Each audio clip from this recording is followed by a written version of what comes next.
all the sacrifice, handling the enormous weight of massive expectations, ends tonight here. It's over. Time to say it again, Boston. Anything's possible.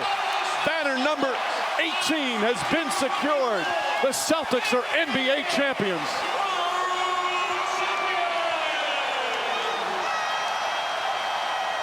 Yeah, that's about enough of that.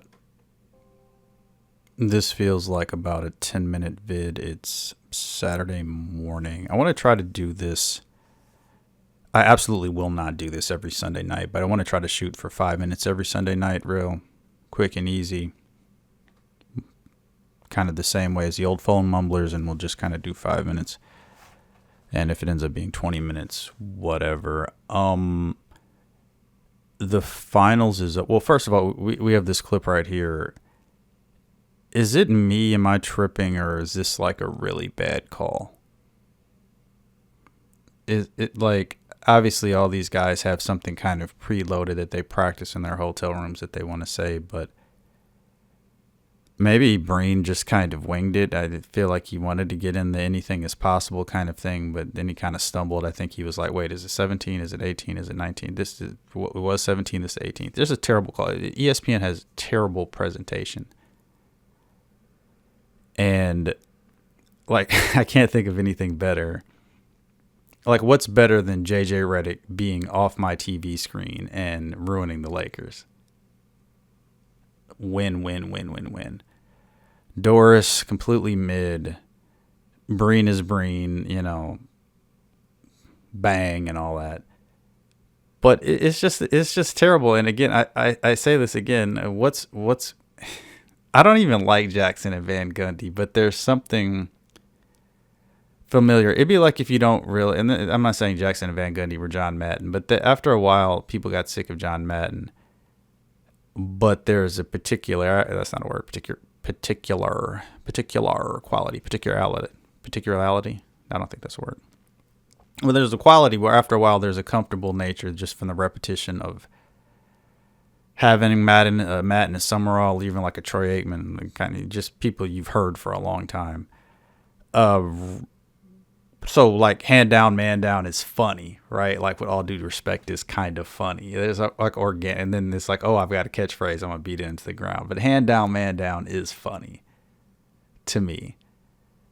And you know, mama goes that man and all that kind of stuff. It kind of snuck up on me. Or perhaps it's just an example of you don't know what you've got till it's gone. But just terrible. JJ, not even a good voice. Like there's just if this podcast stands for anything at all, videocast, whatever, like there's nothing likable about JJ Redick at all. Enjoy, Lakers fans. The Stern presentation was weak. Everything about it, like, was that Lisa Salters? Whoever does the kind of sideline, again, very mediocre questions. They talk to Jaylen Brown, and it's like, well, you're already a star. People didn't know that you had bad emotions because you're already a star, but you suffer with doubt. What do you want to say to the people who doubt it? It's just like, come on, man. Like, this is a layup. And this is where actually you would want a Stephen A. Smith if he could not make it about himself to just be, because just you need more oomph in the presentation. Like, tell the people what you want to say. Is there anything you could do it? You could walk up there and do it minus the stakes and be like, what do you want to say to Boston? How does this feel? Like dumb questions. It's not about the questions. You want to elicit the correct response. But like having Silver do it, like I understand, like it's like his honor, like it's supposed to mean more to do it. It's just bad. It's bad to middling. I did want to talk about. I probably have. Do you want to? I'll put the. You know what? I'll stop. I'll put the Jaylen Brown winning MVP clip here. There's just one more thing to say about that. Let me put that in right here. Bill Russell would be so proud. The 2024 Bill Russell Finals MVP goes to Jaylen Brown.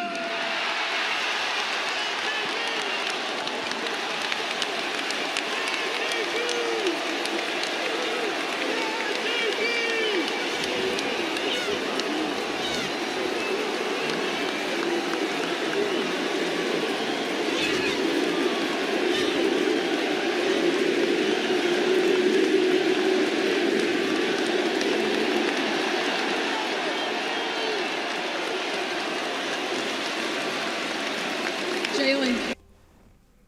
I don't think I've heard anyone else say this. I can't even describe how gross this is. It was basically like who's that actress from Black, the Jennifer Lewis fainting gif. And he said that, to be fair, I just listened to it just now. He said all the right things. Yeah, me and my brother Tatum, blah, blah, blah. There is something fundamentally wrong with your worldview, especially a team. Like when Jordan or different like great players would win, they deflect. Like if Dirk Nowitzki wins a title, he's still going to give all the credit to his cast of characters and his teammates and his brothers, and it's a team effort. And we want to hear all that, but we understand that like Dirk Nowitzki won the championship, Wade or LeBron or any of these people. So we grasp that, but obviously it's a team sport. That's what we want to hear. The Celtics, give them full marks. I think the destiny of the Celtics is to be remembered as one of the great ensembles. A true 2004 Pistons kind of thing where you have Chauncey and Rip and Rasheed and Ben Wallace. And, just the ensemble of guys. Why am I pausing the podcast to remember Mehmet Okur? But just whoever those dudes were, right? Not Carmelo. Certainly not Darko. But like an ensemble of guys. And that's what the Celtics will be remembered. And much in the way that... It's not exactly the same thing, but... the Game 1 Porzingis stuff reminds us of Heesh, who I guess shall not be named anymore, winning the Heat series. Whatever. The point that I want to make real quick. I should have had a cup of coffee before doing this. But you just won a championship. I can't think so the cherry on the top is the trophy, right? Them announcing this like the Oscars, like who's it gonna be? And now the nominees for Best Actor are, we have Drew Holiday for Game 2, and everybody claps, right? And we have Jason Tatum for running it up when we were already up 20 and making it look like his averages are a lot better in a clinching game of 3-0, and everybody claps, right?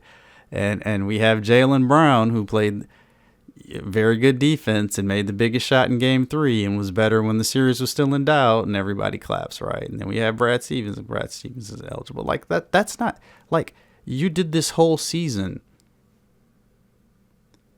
The trophy is above all, right? Like they should be standing, like we should come back from commercial, and whoever they're standing with should be standing front and center away from everyone else, so we know that this is just like another nice little thing about the series. Is just like every All-Star game.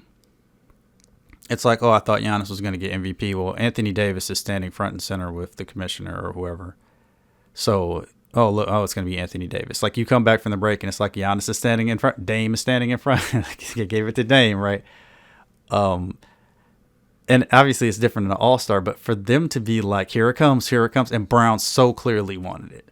And maybe that's just like kind of weird, bad optics, but just for him to be like, yes, I know like his body language says, I know I was better than Tatum.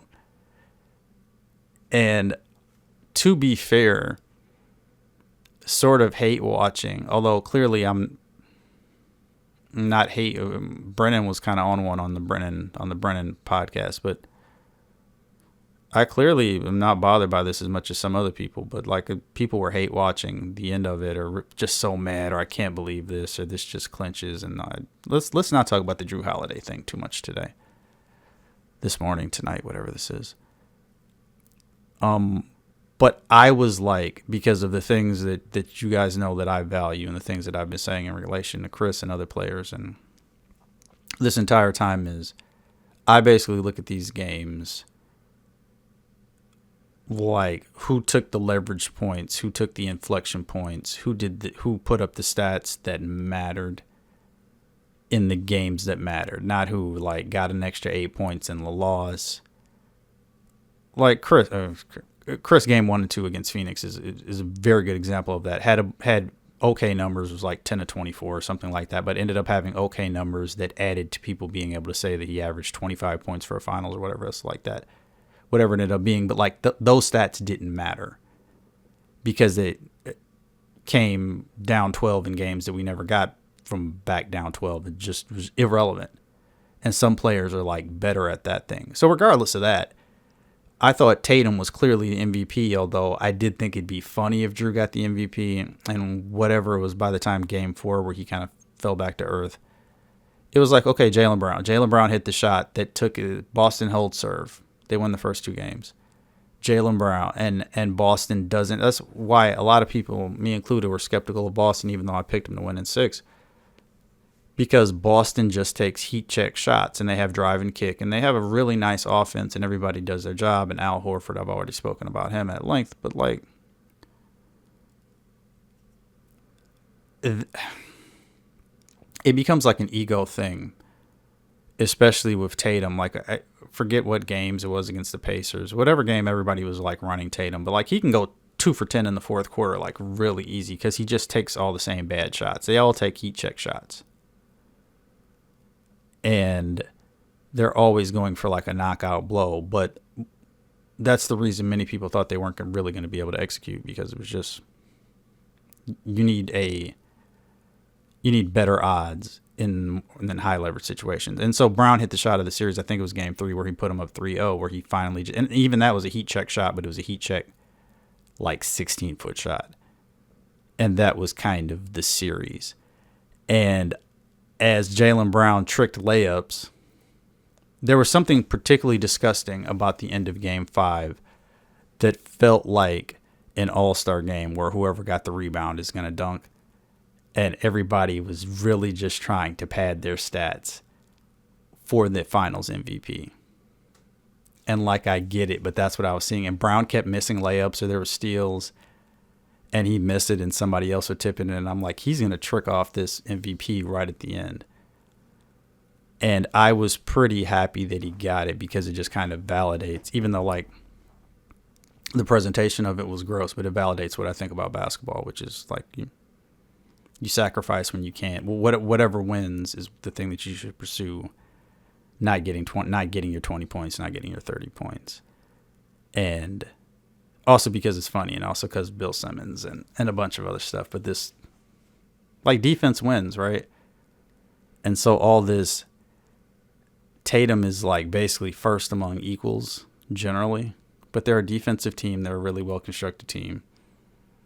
And much like with the Pistons, sometimes all of that credit for a 7-game series is going to accrue to Chauncey Billups or Rip Hamilton or whoever does kind of the thing, but it's an ensemble and we shouldn't pretend like it's not. But either way, like, I don't know if anybody else, I didn't hear anybody else say this, but that's so don't put Bill Russell's name on the trophy, because I guarantee you, like, Bill Russell would not be grifting in the fourth quarter to try to get a finals MVP. All Bill Russell cared about was winning. So you name an extra trophy after Bill Russell, and now people like, again, am I tripping on this? Let me know in the comments if I'm tripping on this, but I just think that's really inappropriate. By the way, we did have some comments last week. I'll generally, if they're appropriate, I'll read them, at least mention them. Didn't really get too much pushback to the WNBA thing. Actually, let me pause real quick. I'll read this. Podunk says, completely right about needing inside the WNBA regarding a 9-foot rim. How long would it take you personally to be as proficient with that change, assuming I am a shooter? Yes, I am. I could see them running the All-Star game like that with a 4-point line as a test. And then he also says, I recall in Dirk's last year as he and his shot coach, he adjusted his arc to be higher, giving a larger rim because he's shooting higher. I'm editorializing. And larger is in quotes, and allowed him to eke out a couple more percentage. Dropping the rim might actually make their distance shooting improve after an adjustment period. which would then open up the paint for more dunks. Late in his open gym career, he started hoisting moonballs from deep, and it worked with him the same as cornhole. I could go down a rabbit hole about just that part. But yeah, thanks for the comments. We're going to communicate in the comments for the most part, not any other avenues. So if you have anything to say, appreciate y'all who leave it directly on DMs or whatever else. But yeah, go ahead and put in the comments. And like I said, generally I'll probably read it. Trajectories of shots. This is like one of a whole big thing, kind of a passion of mine to talk about. So if you think about Brooke Lopez, first of all, I think so. Just to kind of cut off the WNBA conversation, the other thing that I probably didn't say, on top of all the other things I did say, is the other thing you would have if the WNBA was like an actual league that just came out of nowhere because somebody just trying to capitalize. I think the other thing that would probably happen if it just had a normal growth cycle is there'd be a territorial rights question where, like, kind of like the early days of the NBA. So like a UConn player, would they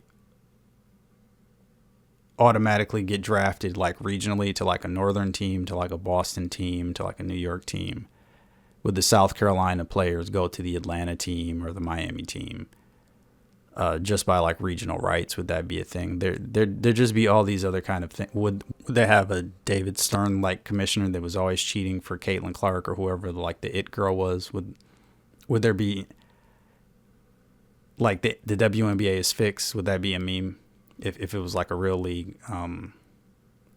Would they have like a Dana White kind of character where it's, I mean, I guess they're not making any money now, but it's just like someone who engages in sharp or questionable business practices? Would they have like a charismatic kind of like showman kind of commissioner? These are all kind of things that would come up. And I didn't mention, by the way, too, not that anyone asked, but then I think it'd be a natural that they should, I mean, maybe they do, I don't know, but like, I don't mean like for breast cancer awareness or whatever, but they should have a pink team, right? They should have a pink and white team. They should have flamingo kind of color. There should be a pink team, straight up.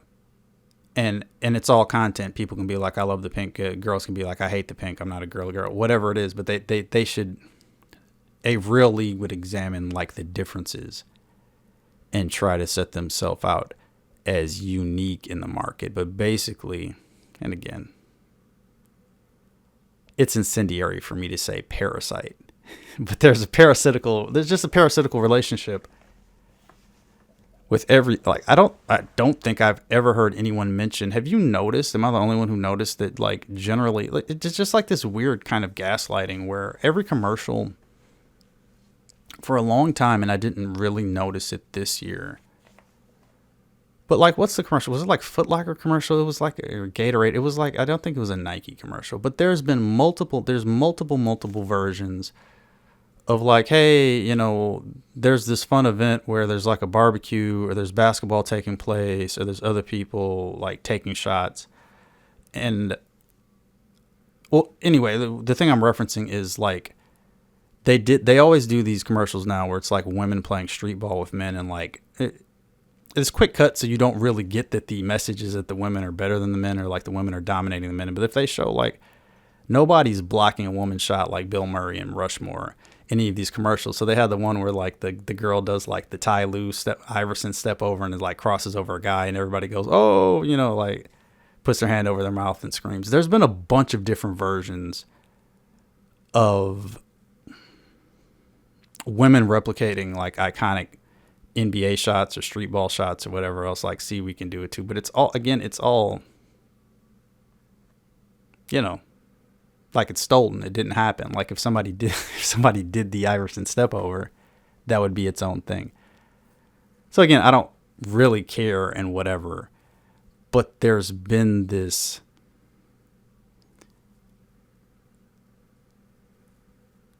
it's mimetic, right? Like that's kind of a term people are using more and more. It's like this mimetic thing of, even like the Caitlin Clark discourse, it's like, well, I'm like the people, the journalism surrounding the Iowa thing was like, I'm like Kobe. And it's like the thing that made Kobe Kobe is like Kobe was nuts. Like Kobe was an insane child star. Kobe was more like Tiger Woods than Michael Jordan. Like Michael Jordan was a pretty well balanced, reasonable person, and like Kobe Bryant was like a Gyllenhaal character. Like so because mimetically it's like its own thing to have like a whole generation of women being, oh, I'm like Kobe, I got this Mamba mentality. And it's like nobody had the Mamba mentality. A lot of guys worked out and did a bunch of stuff, but like that wasn't the Mamba mentality in like a Tony Robbins. Again, I don't want to go down this whole road, and this would be way too long. It's supposed to be 10 minutes, right? 10 minutes. So again, for anybody who pushed back last week, all I'm saying is, I'm not saying it should necessarily be segregated. There should be no men associated. And obviously, you know that men watch the WNBA more than women statistically and everything else. I'm just saying, I guess more what I'm saying is, wouldn't it be nice? It'd be nice if they could have their own thing and not be like asking for men's attention, but not asking for men's attention. If they could just have their own thing and really develop it and really have their own gatekeepers and have their inside the WNBA where it's whoever it would be, Cheryl Miller, Cheryl Swoops, you know, somebody named Cheryl Subird, whoever the Tarasi or whoever the names would be. And they could have a long career being the Jedi High Council for the women's game. And they would be the ones to say, I think player X is getting a bad rap, or I think player X is being soft, or whatever they had on their mind. And they could set the tone. That's my thought. Now, getting back to the question about shooting. High arcing shot, the thing about shooting, to make the most obvious point in the world, is you only get one shot. So the thing about a high arcing shot is when it's off, like it's the best shot, right? It's the best shot because the math of it is such that the circumference of the rim holds two balls, as everyone knows. So like the higher you get it, the more room you have for error. Like everyone knows this theoretically. Like if you could drop the ball from directly above, that's always going to drop straight through. So everybody understands the math of that. The problem is in a game, you're only getting one shot. Like everybody gets in practice, and in practice you miss a couple of shots to find the range, and you know you can make 7 out of 10 after that. And these pros basically just make every practice shot once they get going. But of course the problem in the NBA is that you only get one shot. And you also kind of see this with the weird, so like corner threes are always kind of interesting to me, because like a corner three has a weird, there's no, how would you say this? There's no sense of perspective because there's no backboard and crowd in front of you. So it always shoots like you're shooting off the side of the earth. Like Kyrie will appreciate this. It's like you're shooting off the end of a flat earth, and there's no sense of perspective because there's nothing to see. And so you want sufficient arc, but at least for me, like the corner three is always like a feel thing. It's both a shorter shot, and it's a shot where you know it has to be perfect because it's not going to bounce off the backboard and go back in, and it's harder to just kind of stick it. So when you look at Brooke Lopez three, again, to make the obvious point, yes, the women would be shooting like 70%, some of them, not 70, the women would be shooting like 62%. With a 9-foot rim. So that is a problem with my lower the rim to 9 foot to let the ladies dunk thing, is because it's really easy. I mean, everybody's done it in the backyard, right? It's really easy to shoot on a lower rim. It's really, you get that sense of perspective. You can see over the top. That's why for Brooke Lopez, when he shoots from 35 feet or whatever, doesn't need Dirk-like arc, like the Dirk-like arc is unnecessary. You're just looking for your spot and you're going to stick it, right? They're so tall. Their launch point is so high. The ball is way up in the air. His release point is obviously way higher than mine. And so it's got enough arc. He just has to find the line. And that's why, I mean, you see this with Chris, you see this with you see this with Jordan, you see this with a lot of line drive shooters. It's like, well, you don't need all that arc.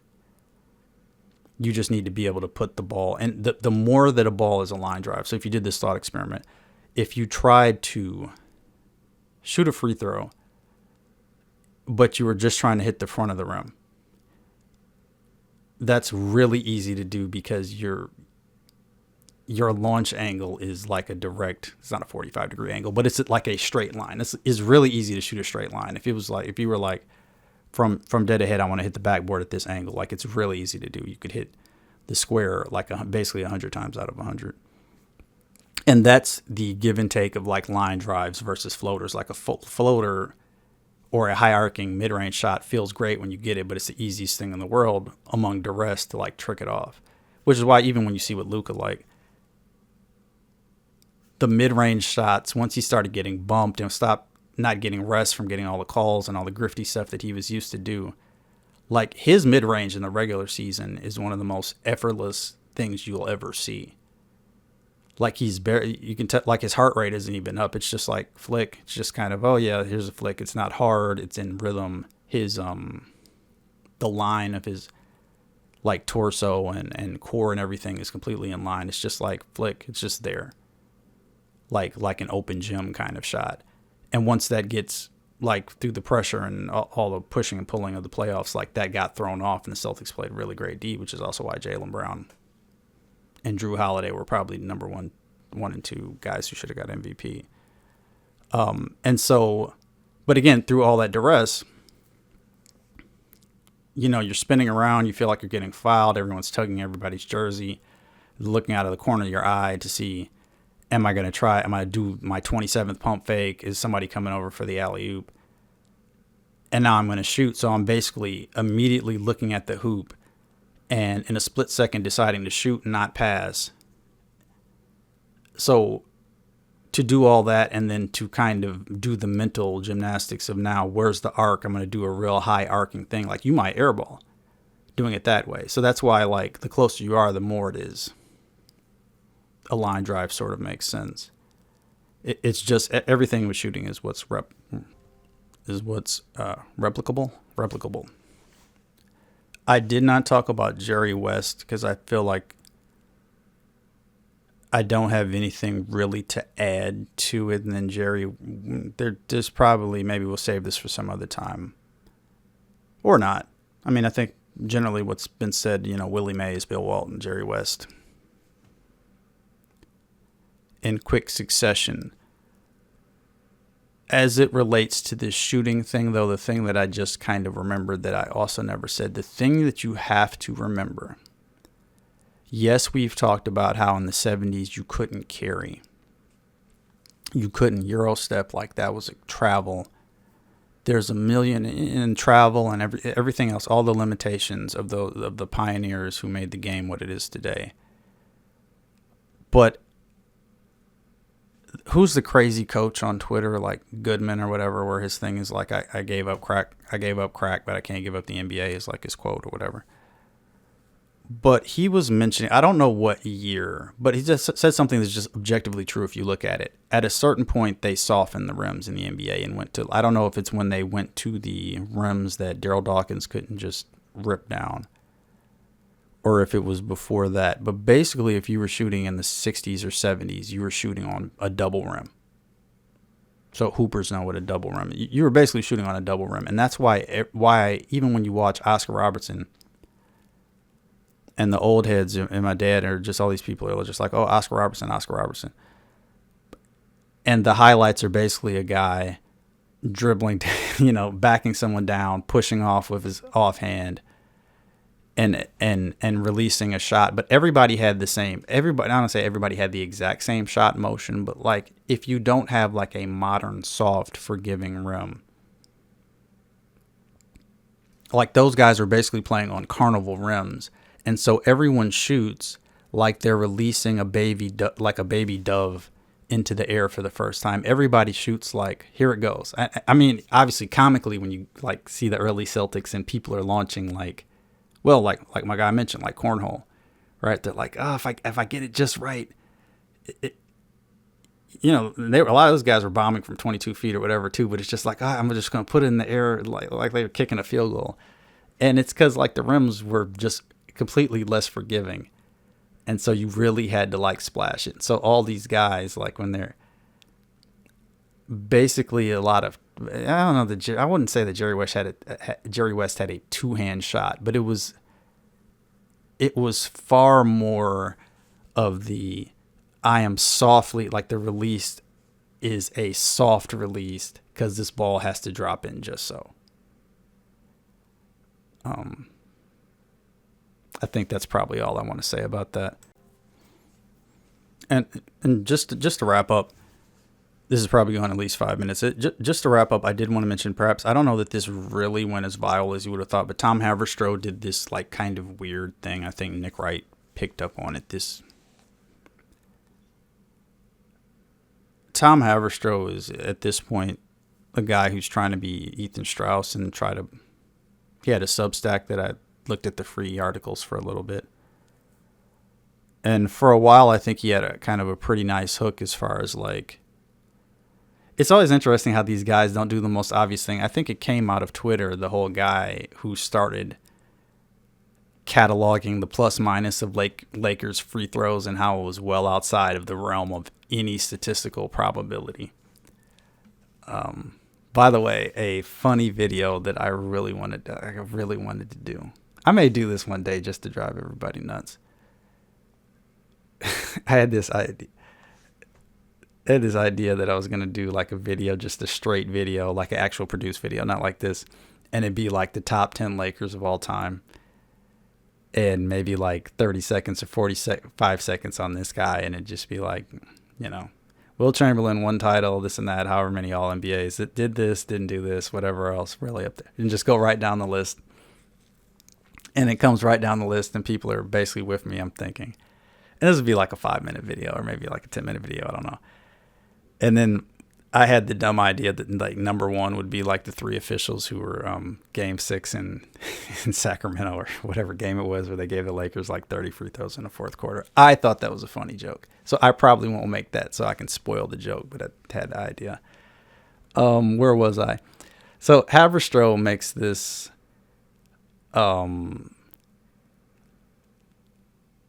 he like Michael Jordan won Defensive Player of the Year in 87 or 88.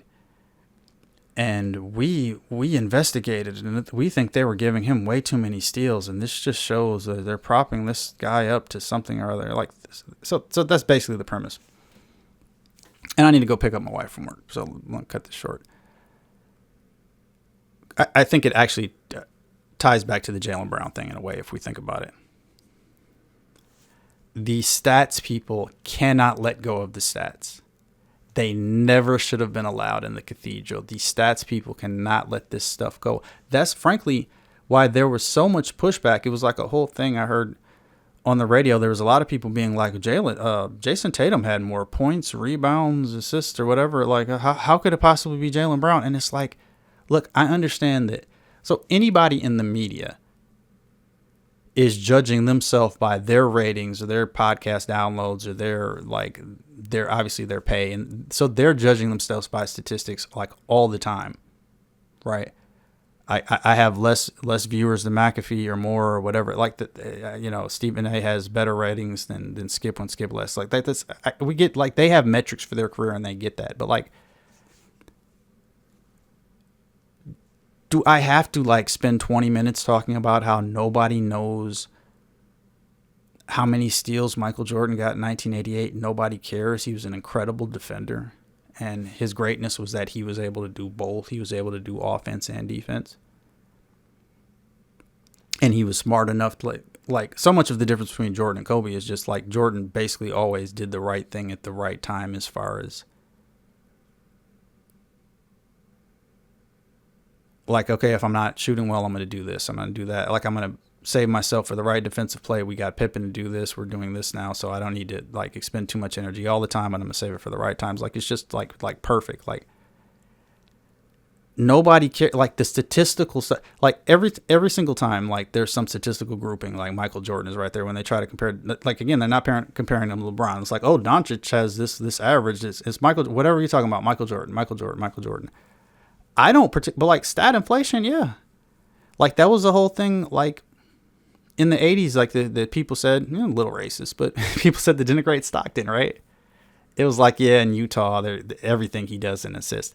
But again, I have great freedom of speech with this because you've heard me say this a million times. I don't like the inflation of assists either, or any of these things. Like, people just want stats. People are just gambling, and they just want to see the scoreboard go higher and higher and higher. And these are the people that they let take over basketball, and they'd have been happy with the 187 to 181 game. Oh, all the stats. I love all the stats. And I don't care about that. And there was this really weird instinct. Perhaps you guys remember this. This was 10, 15 years ago, where they were like, we should count the hockey assists, because that too has to be a stat. And once they got the hockey assists, they'd get the assist to the hockey assist. And it's just at a certain point, can we just watch basketball and the better team wins? I don't particularly like an assist used to be you passed it to a guy and that guy took one step and scored. And once you watch a player, no shade to the Frank Madden guys or any of these kind of people who are kind of more into this kind of stuff, but people just really were invested. And if you're rooting for a player, then you're just I want Giannis to get those other 2 assists. We've all seen those games. Giannis has 24 and 13 immediately, but he's got 7 assists, and he's going to spend the rest of the game hunting assists. And that's that stuff is gross. It's gross, man. Cut it out. And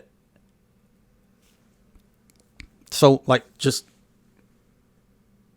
but that's the push and pull. It'd be great if a certain subset of people were just obsessed with this kind of thing. But as much as we all kind of learned, some of us never went down this road, but at a certain point, way too late, people were single game plus minus isn't the end all be all. But at least as a metric, it's about the team. It's a team metric. It's a team game. And that stuff is good. But go ahead, leave in the comments if you care about how many of Michael Jordan's steals in 1988, based on a sample size of 6 games or something that they watched. Does anybody particularly care about that? No, but the stat people care about that. And at least I understand we're all mad about the Celtics, but at least I thought that was, in the midst of all the bad presentation, in the midst of all the other bad stuff, I thought that was